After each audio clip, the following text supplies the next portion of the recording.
Battlefield. Battlefield's been around for a long time, and it's had some high points, and now almost a decade of low points. But with Battlefield 6, the series has been saved and people are playing it again. The whole series is revitalized, and today we're gonna talk about why Battlefield is back.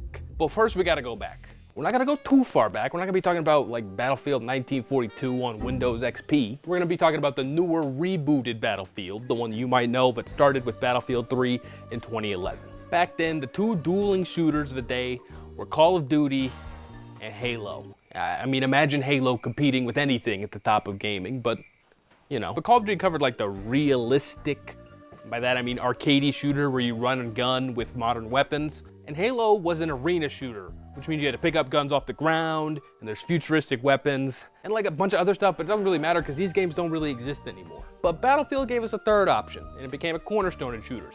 It was big. You had big battles on big maps. Everything was exploding. You could destroy the buildings. You had all kind of vehicles. You could drive a tank. You could drive a tanker. You could drive a gunboat. You could fly around. You could blow everything to pieces. You could say, medics!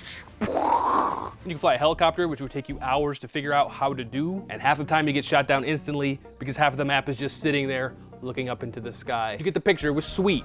It scratched an itch a lot of people didn't know they had. So Battlefield 3 did great, and suddenly there were three big shooters: Call of Duty, Halo, and Battlefield. And then there were two, because imagine playing a Halo game after Halo Reach. Then came Battlefield 4, which was bigger than Battlefield 3. It was basically the same game, but just better in like every way. It had the same dun-dun-dun-dun-dun, and bigger maps, and more vehicles, and more explosions, and just more stuff in general. It didn't outsell Call of Duty, which is still a little wild because it was competing with Call of Duty Ghosts, but Battlefield was doing great.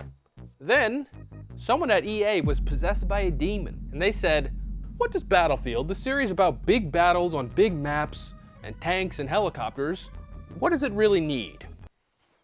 Cops and robbers. I seriously still don't know what they were thinking, who okayed this idea, but Battlefield Hardline came out, and it was Battlefield, but with cops and robbers, and like bank robberies, and zip lines between skyscrapers. What are we doing here? I made a whole video about this era of shooters, how shooters had to be saved because Battlefield Hardline is like one of the harbingers of the end times. After this, Battlefield diverges and we see some different things, but Battlefield 4 is really what people think about when they think of Battlefield. And in a lot of ways, Battlefield 6 feels like Battlefield 4 2. Not 42, it's Battlefield 4 2, aka Battlefield 3 3 numbers. So clearly, the reason why Battlefield is back with Battlefield 6 is Battlefield 6 is a return to form. We don't got cops and robbers, we don't got future, we don't got World War II with robot arms, we'll get to it. Modern combat. You go dun dun dun dun dun. You got tanks. It's Battlefield. It's serious. We don't have like Fortnite characters in it. Hey, I've already had 5 cups of coffee. Let's go. Now, in some ways, it's kind of hard to argue with this argument that Battlefield 6 is back because it's a return to form. But in a lot of ways, that's like saying Battlefield is back because they made it good. The thing is, the Battlefield series had major success in going a different way. Like the next game we're going to talk about is the best-selling Battlefield game of all time, and this game went a completely different direction. Battlefield 6 is a return to form, but it's not about like the setting or the weapons or playing into nostalgia. Had to use a still image here and some voiceover because the recording messed up, but also like, comment, subscribe, the whole nine. I really think people are overselling the setting as the issue. Battlefield has not always been a very successful franchise, and over half the games use the setting. That didn't make people play Bad Company.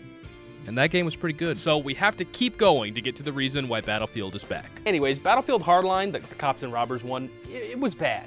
But then they excised the demon from that guy and decided to just like make a good video game again. They made Battlefield 1, which is really like Battlefield 5, or it's Battlefield 6 if Hardline counted as Battlefield 5. The numbering on the series is goofy. Battlefield 1 did great for a lot of reasons. Again, 3 games to save shooters, I talked about that. Spoilers, Battlefield 1 is one of them. It's one of those 3. It was a successful World War I shooter that did the Battlefield things right. World War I is kind of a forgotten war, so people hadn't made shooters for it yet. Now there's like a dozen of them, but Battlefield 1 was the first major game. The Battlefield 1 is also not very historically accurate, which is good because no one wants to play historically accurate trench warfare. But then we started to get into the bad times.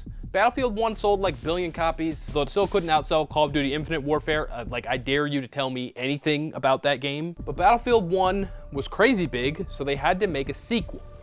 This one was going to be set in World War II. If we take the sequel to Battlefield 1, technically like the 5th Battlefield, what do you think that sequel should be called?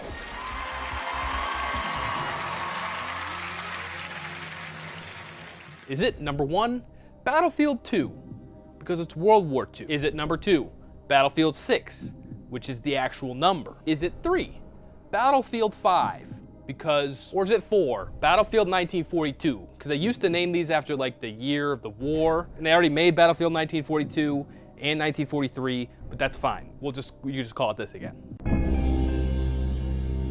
The answer is 3, Battlefield 5. What? This is like jumping from Windows 8 to Windows 10. Anyway, Battlefield 5, going back to World War II, should be a slam hit, right? Battlefield 1, almost unseated Call of Duty, is the king of shooters, so the sequel should sell better. And after all, it was up against Call of Duty Black Ops 4, the most mid Black Ops game, which is really saying something. There's like 7 of these. Instead, Battlefield 5 did so bad that it didn't even make the top 10 sales list for that year. I mean, this game didn't beat out Far Cry 5.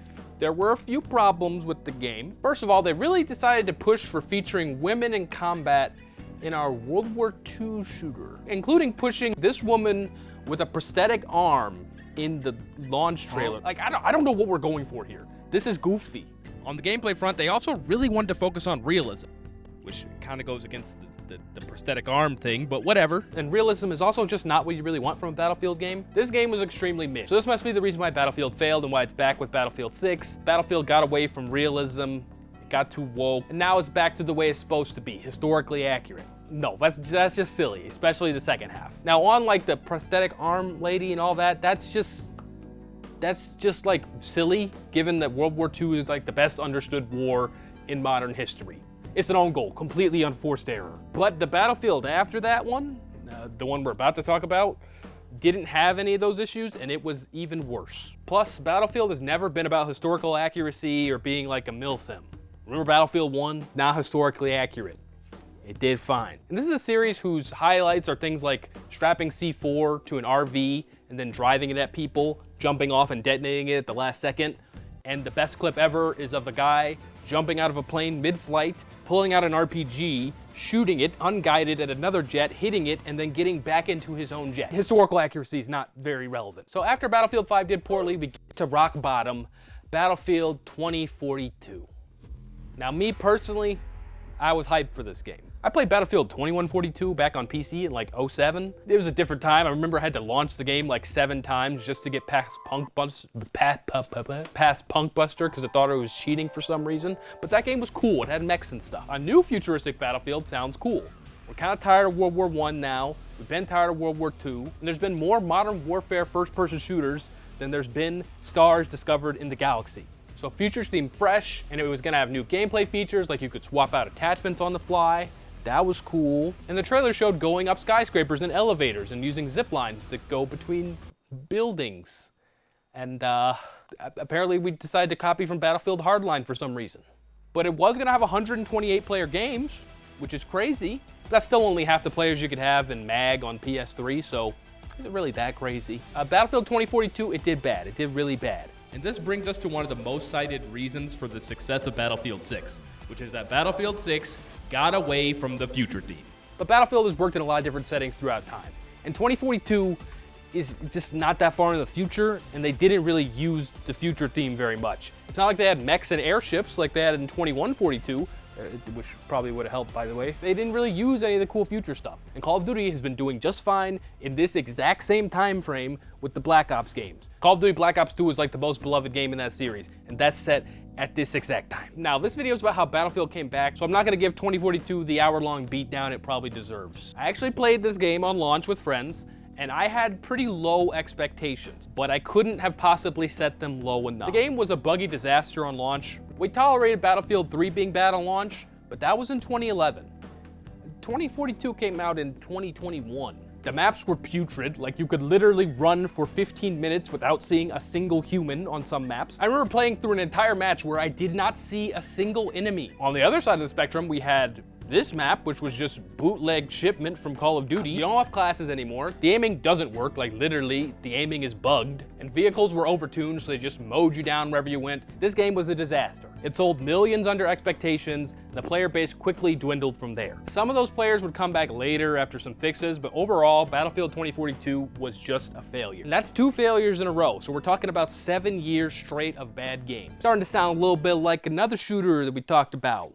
One with the Master Chef. Now DICE saw the futuristic dumpster filled with burning garbage that was 2042 and decided to change things around with Battlefield 6. Otherwise, DICE would be in this less futuristic dumpster filled with dead EA studios. They fixed those horrible issues like barren maps and broken gunplay. So we've finally gotten there, found the reason that Battlefield is back. It's because DICE remembered how to do the things that make Battlefield great. Well, I mean, kinda. Like, these are all things you have to get to a certain level to even have a chance of making a successful game. It doesn't work to release games that are non-functional, or to play on maps like lore-accurate Sahara Desert, complete with mind-numbing boringness. But that's not why Battlefield is back. That's why Battlefield is not dead yet. If they had messed that up again, the series would just be over. Battlefield 6, in a lot of ways, is like standard Battlefield, but it's not super excellent in any one way. The gunplay is fine, like your mouse works now, which is a big improvement, but Battlefield has never really succeeded because of its shooting. It's never really been the best feeling shooter. It's all this other stuff that they do that other shooters don't that makes them stand apart. The other problems it fixed aren't really perfect either. Battlefield 2042 had the worst maps of any shooter I've ever played, and that's not an exaggeration. That game started life as a BR, and they decided to make the maps even a little bigger to fit 128 players. It just didn't work. Battlefield 6 maps are much better, but they kind of went too far in the other direction. 2042 maps are way too big, Battlefield 6 maps are too small. They feel almost claustrophobic. But they also don't feel very well planned out. The vehicles also are a mixed bag. They're definitely not as OP as like Launch 2042, but the flying vehicles are also trash, and they're not that fun to fly, which was a huge part of the appeal of Battlefield 3 and 4. All in all, Battlefield 6 is like a pretty good game, not excellent, but like pretty good, and yet it's breaking sales records, and it has staying power, and it looks like it's gonna be maybe the biggest game of the year. So why is Battlefield back? Battlefield's back because they leaned into being a casual shooter. It's an UNK game, and now is the best possible time to release an UNK shooter. Let's look at some dates. Got my calculator over here. When we look back to the peak of shooters, when they were most popular, we're looking at early to mid 2010. This is where gaming really looks like all shooter. Over time, shooters are still around, but they've shifted less and less casual. Back in the day, Call of Duty, Battlefield, Halo, these are all pretty chill games. Just pop them on, you shoot some guys, bada boom, bang, bada boom. You got the rise of Counter-Strike and Valorant as mainstream games, and things are getting pretty sweaty, and everything else is also moving to be a lot sweatier too. You got Fortnite and BRs, which are way sweatier than Call of Duty or Battlefield ever were. Modern Call of Duty has Warzone and skill-based matchmaking and movement, and so it's a lot sweatier than it used to be. And for the people who were playing shooters back in the 2010s, they're like unks now. And a lot of them still game, but they don't necessarily want to play Valorant. The other big casual shooter, Call of Duty, has tried to maintain a younger audience, so they've really leaned into things like movement. Battlefield 6 literally took movement out of the game because the audience is not interested in that. Right now, the 2 shooters this year that have been surprise hits have been Battlefield 6 and Arc Raiders. Both of them skew towards chill vibes with friends rather than focusing on sweaty mechanics. There are so many other shooters out there if you want fast-paced gameplay or highly tactical gameplay or intricate teamwork, or if you want to pretend that you're in the military. You can sit far away with a sniper, you can play as a medic, go around just getting your guys up, driving around in vehicles, playing in squads, just chilling with the boys. Battlefield 6 is the perfect design. It's just a casual shooter. You can just boot it up and have a good time. Something that feels lost on most modern shooters. Thanks for watching.